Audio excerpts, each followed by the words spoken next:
Rivermill, it's Mrs. Litherland. Today, Emma and I are going to read Chapter 4 from Fenway and Hattie. Are you ready? Yeah. Chapter 4. I lie in the dog park for a very long time. At some point, a lady human's voice hollers for Goldie and Patches. See you around, Fenway, I hear Patches say. I don't even respond. Finally, my ears detect a loud truck roaring to life, then zooming away. The sliding door opens and Food Lady appears. She has a puzzled look on her face. Her head swivels. Hattie? She calls. Rustling noises float down from the leafy branches. And then, it's Hattie! She's climbing back down the giant tree the way Fetchman does when he's coming down a ladder. For the first time, I notice slats of wood stuck to the far side of the trunk. When my short human's almost to the bottom, I jump up. Hattie, I bark, leaping on her legs. Is it playtime now? Apparently not. She scurries right past me to the porch where Food Lady is standing. I race up behind her. But as soon as we're through the door, something is different. The house is not empty anymore. I cruise into the big room in the front. It's filled with scents that I recognize right away. Fetchman's socks, and newspaper, and potato chips, just like our lounging place at home. There's even a couch that smells exactly like the one Food Lady won't let me climb on. How did it get here? I poke my head into another room and find Fetchman busy opening boxes. I zoom down the hall and peer into the eating place. Food Lady is busy opening boxes too. Where is Hattie? I follow her scent over to the high staircase.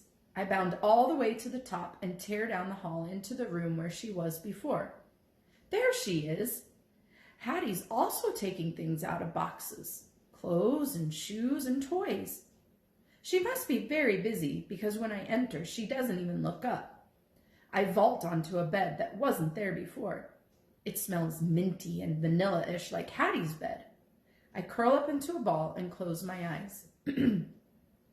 Next thing I know, an alarming sound from downstairs wakes me up. Ding dong, ding dong. The doorbell. I hear Fetchman's voice, then the noise of the front door closing. Intruders again? I shoot off the bed and fly down the stairs past Hattie. The instant my paws hit the bottom step, a delicious scent fills my nose. It smells like gooey cheese, yummy sauce, and spicy pepperoni. It can only be one thing. Pizza! Yippee, I love pizza! I knew something wonderful was happening. Great news, Hattie! Pizza! I bark as we rush down the hall.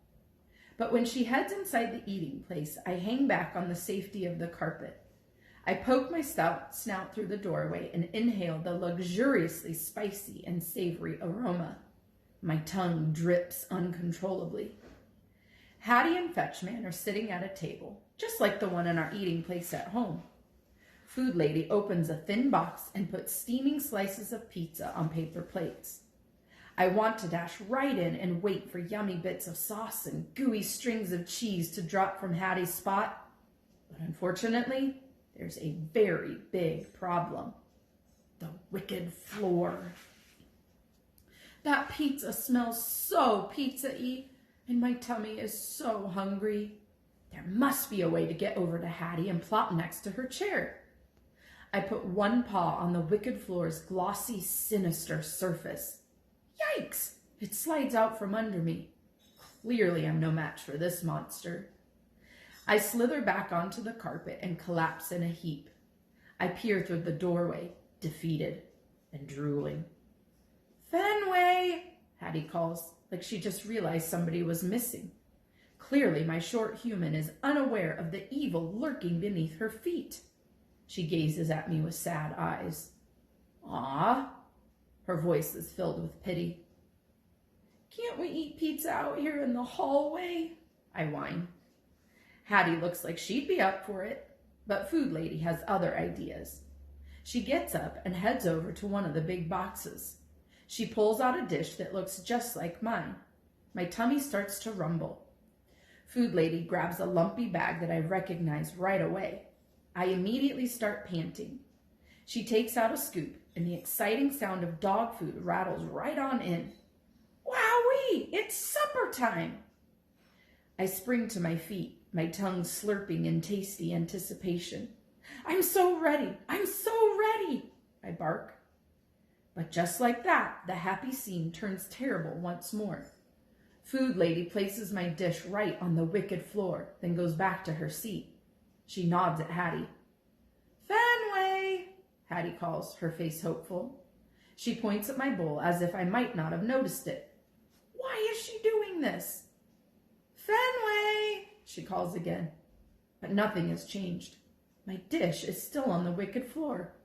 Why is Hattie torturing me? I crumple onto the carpet, my tummy growling.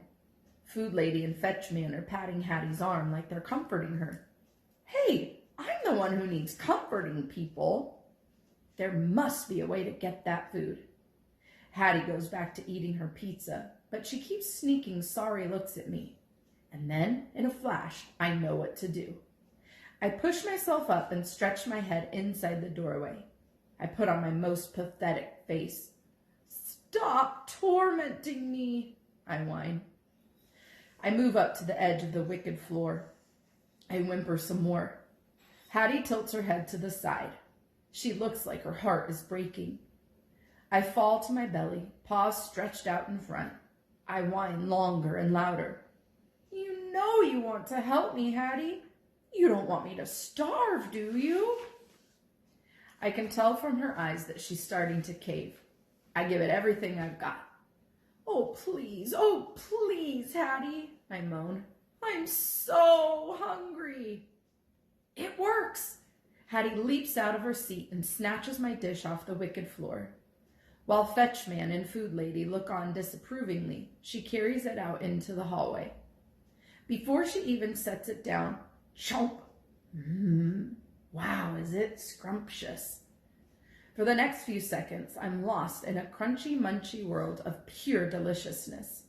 Until all too soon, the bowl is empty. I let out a burp of deep satisfaction. That's my short human. I knew she'd come through. When the windows are dark, I'm upstairs in Hattie's room, lounging on the bed. I sprawl out on the cozy blanket, ready for my bedtime brushing. Hattie appears smelling strongly of mint, same as every night. She kisses my brown paw, my white paw, then showers my neck with kisses. I give her cheek a slobbery lick, and she giggles. She grabs the hairbrush, snuggling next to me and singing in her sweet voice.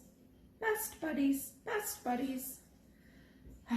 Each soothing stroke transforms my body into complete and total bliss. I roll over for the other side as Hattie keeps on brushing and singing away. When she gets to my belly, my hind leg kicks with delight. As the room grows darker and darker, my eyelids get heavy. I close them for just a second, and then I'm outside by the giant tree. And what's that horrible smell? It's so squirrelish. There he is. That fat, nasty squirrel is sitting in the middle of the dog park again. Except now he's even fatter and nastier than before. His belly is bigger than my whole body, and his teeth are sharp, drooly fangs. Yikes! I search for cover behind the nearest bush, but it's too late. He's spotted me. Chipper chatter squawk, he screeches, waving his massive fluffy tail and scampering toward me at full speed. Get out of here, you pest! I bark in my fiercest voice. But apparently he doesn't hear. He's hurtling straight at me when suddenly, crack, boom, kaboom! Whoa, that's one loud squirrel. My eyelids pop open. Hey, he's gone. And I'm back in Hattie's soft, cozy bed. A bright light flashes. Rain pounds against the window. Oh no, there's a storm outside, with boom kabooms. Hattie bolts up, her eyes wide. She clutches the used-to-be bear. Shaking with courage, I crawl onto her chest. I nuzzle the used-to-be bear. Hattie pats my back. Best buddies, she whispers. I sigh with happiness. Me and Hattie are together, and everything's the way it's supposed to be. We are home. I can't wait to read about more adventures that Fenway and Hattie have. Thanks, Rivermel.